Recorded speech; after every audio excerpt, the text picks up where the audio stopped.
수도 있는데 네. 이제 사장님께서도 유튜브를 하시잖아요. 구독자가 네. 거의 10,000명 가까이 되시는데 그렇죠. 네. 유튜브 하신 지도 오래되셨고 네.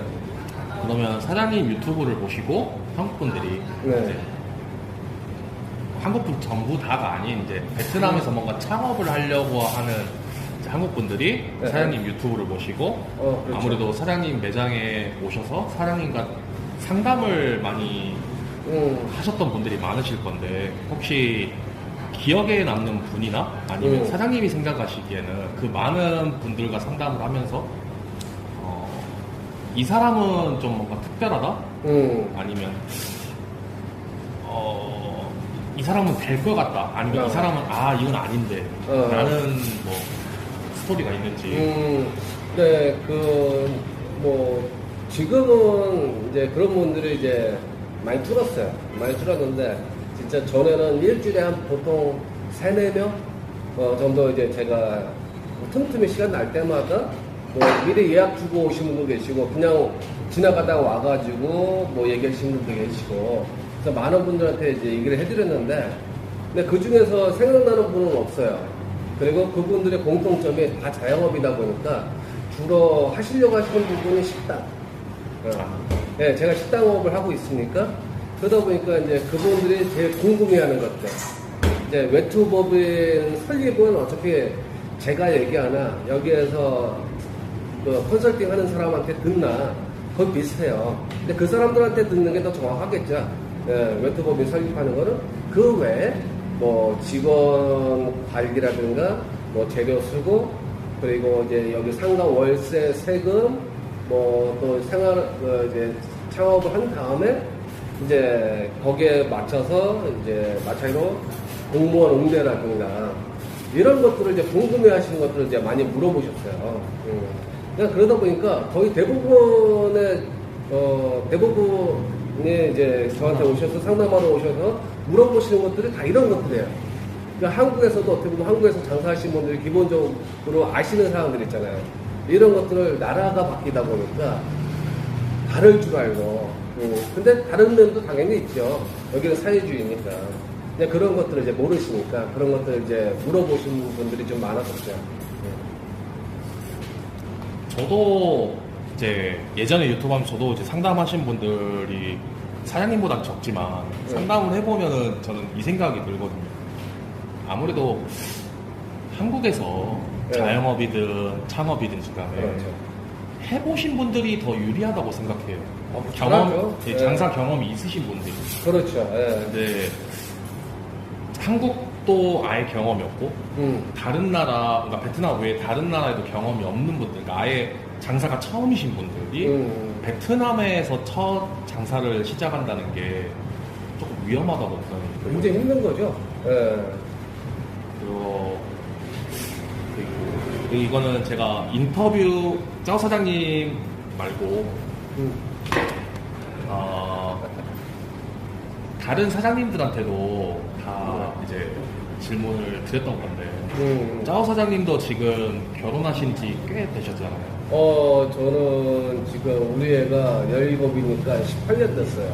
그러니까 짜오 사장님 이제 사모님 되시는 분이 베트남 사람. 그렇죠. 예. 사장님도 이제 결혼하신 18년, 19년 차 이렇게 그렇죠. 한배 가정이신데 예. 이제 베트남에서 이제 한배 가정이 베트남에서 창업을 시작했을 때나 아니면 이제 외국인 개인이 혼자서 베트남에서 뭔가 창업을 시작했을 때 혹시 차이점은 굉장히 크죠. 그러니까 외국인이 혼자 베트남에 와서 창업을 한다. 그러면은 그거는 이제 외투법인으로 설립을 하셔야 되는 거고 또 초기 자금, 세금 관리, 직원에 대한 관리, 직원에 대한 세금, 뭐 공무원 응대, 베트남어를 알면은 그런 것들을 다 헤쳐나가실 수 있는데 아시는 분들이 거의 없죠. 거주하신 분들도 베트남에 오래 살았다고 해서 자동으로 익혀지는 언어가 아니기 때문에 또 특히 이제 베트남은 이제 여기에는 이제 뭐 일단 뭐 유럽이라든가 잘 사는 나라, 프랑스라든가 미국이라든가 꼭 특히 호주까지도 거기서 살게 되신 분들은 그래도 그 나라 언어를 하잖아요. 아무래도 영미권 나라다 보니까. 그렇죠. 어느 정도. 왜? 거기 있는 나라에서 뭔가를 하고 있고, 또 시민권이라든가 영주권을 받아야 되는 입장이고, 또 세금을 내야 되는 입장이다 보니까 당연히 필수적인 거죠. 근데 베트남은, 이 베트남어가 필수가 돼야 되는데, 그런 것들을 피부로 그러니까 닿질 않아요.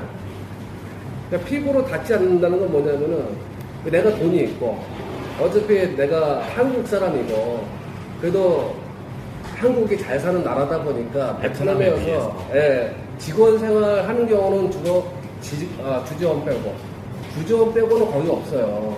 그러니까 자기가 사장이면 사장이지 근로자가 되지 않기 때문에 그런 어떻게 보면은 이제 이 베트남어에 대한 필요성을 느끼지만은 절실하게 느끼지 않기 때문에 뭐 필요하면 통역 섭외하면 되고, 또 필요하면 한국말 할 줄 아는 베트남 사람 고용해가지고 월급 통해서 같이 생활하면 되고, 이런 부분이 그러다 보니까는 이 베트남에 대해서 중요하게 생각을 안 해요.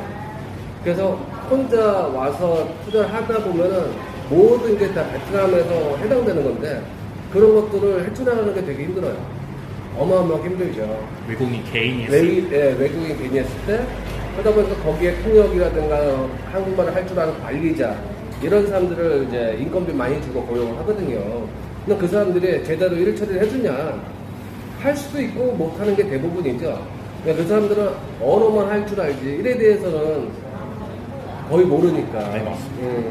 근데 이제 한배 가정들은 어차피 자기가 여기서 생활하면서 베트남 여자를 만나서 결혼한 사람들이잖아요. 그러다 보니까 와이프가 있기 때문에 와이프랑 대화할 때 한국어를 하느냐, 뭐 영어로 하느냐, 베트남어로 하느냐, 그래도 살붙이고 사니까 언어가 되니까 사는 거잖아요. 그래서 와이프 이름으로 이제 여기서 창업을 하는 거죠. 그러면은 이제 현지 사람 이름으로 창업을 하니까 일단 세금이 싸죠. 그리고 직원 관리는 와이프가 하죠. 명의가 와이프 이름이니까 공무원이 오게 되면 와이프가 당연히 내려와서 상담을 하죠. 뭐 일 터지면은 와이프가 내려와서 알아서 다 해결해 주죠. 그게 좀 큰 것 같아요. 아무래도 저도 한배 가정이, 물론 저는 이제 현지인 개인 사업자가 저는 이제 가족법인으로 하고 있지만은, 그러니까 뭔가 일이 터졌을 때, 그렇죠. 특히 이제 이게 공안이라고 하잖아요. 네. 공안이 와서 뭔가 단속을 한다거나 뭔가 점검을 했을 시에, 그렇죠. 그거를 응대를 하는 사람이 외국 사람이냐 아니면 현지인이냐에 따라서도 엄청난 큰 차이를 저는 한다고 생각하거든요. 느끼죠. 바로바로 느끼는 거지. 피부로 느끼는 거니까, 그럴 때. 그러니까 중요하든 중요치 않든, 이제, 여기서 살면서 공무원을 만나는 경우가 많이 없지만은, 그런 공무원을 만나야 될 때는, 아무래도 외국 사람은 베트남 말을 하는 게 한정돼 있잖아요. 그리고 이제, 베트남에서 살아본 지도 얼마 안 되고, 그러다 보니까 이제, 이, 와이프를 그러니까 이제, 베트남 사람하고 결혼한 한배 가정의 와이프가 내려와서 뭐 얘기를 하면서 응대를 하면서 뭐 그냥 뭐 깎아달라, 제스처도 할 수도 있고 살려달라 할 수도 있는 부분이다 보니까 그런 데서 되게 플러스가 되는 거죠. 뭔가 딜을 딜을 할 수 있죠. 네. 그러니까 외국인이 아무리 베트남어를 잘한다고 해도 걔네들이랑 공안들인데 공안들은 외국인들하고 딜을 볼 생각을 거의 안 해요. 그렇죠. 이제 강압적으로 하지 웬만하면. 근데 이제 같은 베트남 사람들이면은 그럼요. 아무리 이제 베트남 사람들이 공안을 무서워한다고 할지라도 밥벌이가 걸려 있는데 그렇죠. 딜을 본단 말이에요. 그 자국민은 자국민을 어떻게 보면 이제 도와주는 거죠.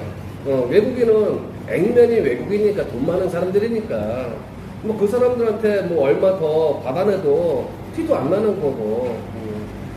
이러다 보니까는 이제 여기서 창업을 할 때는 한배 가정에 이게 장점이 되게 많죠.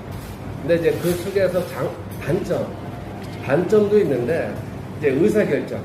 나는 내가 결정해서 내가 이 길을 가는데, 근데 옆에서 자꾸 이렇게 잔소리를 해야 돼요. 왜 그쪽 길로 가야 되는지, 왜 그걸 써야 되는지, 그리고 왜 직원을 세워할 때 왜 굳이 저 높은 인건비를 주면서 저런 사람들 써야 되는지, 이런 것들을 이제 뭐랄까 쉽게 이제 허용하는 와이프들도 있고 그렇지 않은 사람들도 그렇지 않은 와이프들도 있기 때문에 이게 경영하면서 거기에서 이제 가족이 경영하는 거잖아요. 와이프가 같이 경영하다 보니까 그런 데서 이제 스트레스 좀 많이 받아요. 그리고 또 마찬가지로 이제 쉽게 결정이 안 난다는 거. 그러니까 추진력이 좀 떨어졌잖아요. 아무래도 그러니까 부부가 할지라도 예. 쉽게 말하면 동업이거든요, 그게. 그렇죠. 너무 저는 동업을 하지 말라는 주의예요. 아무리 그러니까 성격도 딱 똑 맞고 뭐 가치관도 맞다고 해도 이게 네. 돈이 걸려 있으면은 그렇죠. 돈 앞에는 장사가 없다고 생각해요, 저는. 예, 맞아요. 예. 아무리 부부여도 예. 돈 앞에서는 뭔가 이제 이런 게 가게를 매장을 운영함에 있어서 생각이 엄청나게 다를 거라고. 아, 돈이 핵심이죠. 돈줄을 누가 지느냐에 따라서 이게 달라지는 환경이다 보니까. 그러니까 지금에 와서 이제 저 같은 경우도 처음에는 저희 와이프가 내려와서 카운터 보고 뭐 한국 사람이든 베트남 사람이든 중국 사람이든 뭐 영어권 사람이든 다 응대를 해줬단 말이에요. 사모님께서는 언어를 많이 잘하시니까. 하니까, 많은 언어를 하다 보니까 공무원이 오게 되면은 저는 갑자기 사라지면 그만이고, 그러면 이제 공무원이 갔으면 다시 또 내려와서 옆에서 도와주면 되고, 이런 이제 어떻게 보면 도우미 역할을 했던 거예요, 처음에는.